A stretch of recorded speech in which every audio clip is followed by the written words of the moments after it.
ಇನ್ನೂ ನಡೀತಾ ಇದೆ. ಕರ್ನಾಟಕ ರಾಜ್ಯದ ಎಲ್ಲ ಕ್ಷೇತ್ರಗಳ ಮತ ಎಣಿಕೆ ಕೂಡ ಮುಗಿದಿದೆ. ದೇಶದಲ್ಲಿ ಹಲವಾರು ಕಡೆ ಮತ ಎಣಿಕೆ ನಡೀತಾ ಇದೆ. ಇನ್ನೂ ಯಾವುದು ಫೈನಲ್ ರಿಸಲ್ಟ್ ಬಂದಿಲ್ಲ.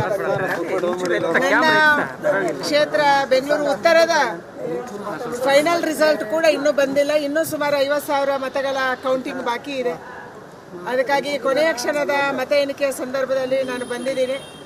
ನಮಗೆ ವಿಶ್ವಾಸ ಇದೆ, ನಾವು ಈಗಾಗಲೇ ಸುಮಾರು 2.5 ಲಕ್ಷ ಅಂತರವನ್ನು ಕಾಯ್ದಿರಿಸ್ಕೊಂಡಿದ್ದೀವಿ.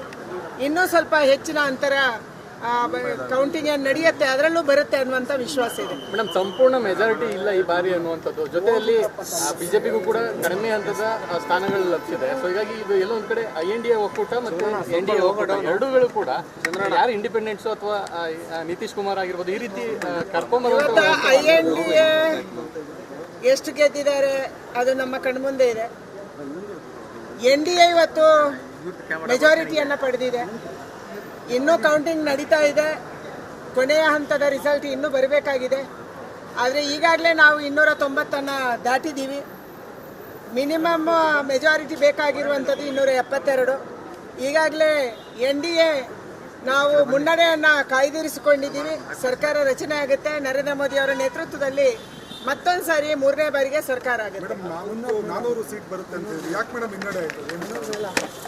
ಚುನಾವಣೆ ಪೂರ್ವದಲ್ಲಿ ನಾವು ನಡಿ ಈಗ ಶುರು ಮಾಡೋಣ.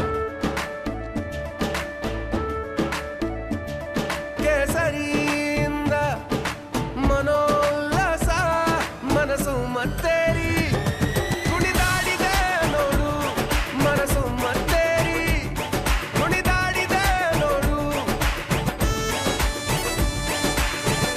ಕ್ಷಣ ಕ್ಷಣವೂ ಆಚರಿಸಿ ಕೇಸರಿ ಹಬ್ಬ.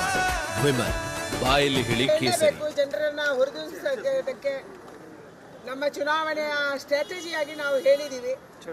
ಬೇರೆ ಬೇರೆ ಕಾರಣಕ್ಕೆ ಹಿನ್ನಡೆ ಆಗಿರ್ಬೋದು. ಇವತ್ತು ಕಾಂಗ್ರೆಸ್ಸಿನ ಮನೆಗೆ 1 ಲಕ್ಷ ರೂಪಾಯಿ ಕೊಡ್ತೀವಿ ಅನ್ನುವಂಥ ಸುಳ್ಳು ಭರವಸೆಗಳನ್ನು ಕೊಟ್ಟಿದ್ದಿರ್ಬೋದು, ಬೇರೆ ಬೇರೆ ಕಾರಣಕ್ಕೆ ಇರ್ಬೋದು. ಆದರೆ ಭಾರತೀಯ ಜನತಾ ಪಾರ್ಟಿಯ ನೇತೃತ್ವದಲ್ಲಿ NDA ಸರ್ಕಾರ ರಚನೆ ಆಗುತ್ತೆ. ಎರಡೂ ಜಾಗದಲ್ಲಿ 2 ರಾಜ್ಯಗಳಲ್ಲಿ ನಮ್ಮ ಸರ್ಕಾರ ಬಂದಿದೆ.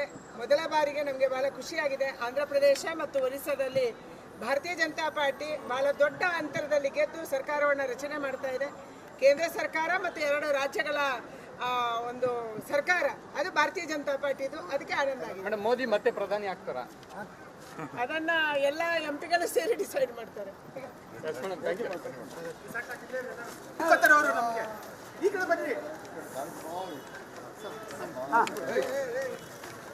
ಮೇಡಮ್ ಸ್ವಲ್ಪ ಮುಂದೆ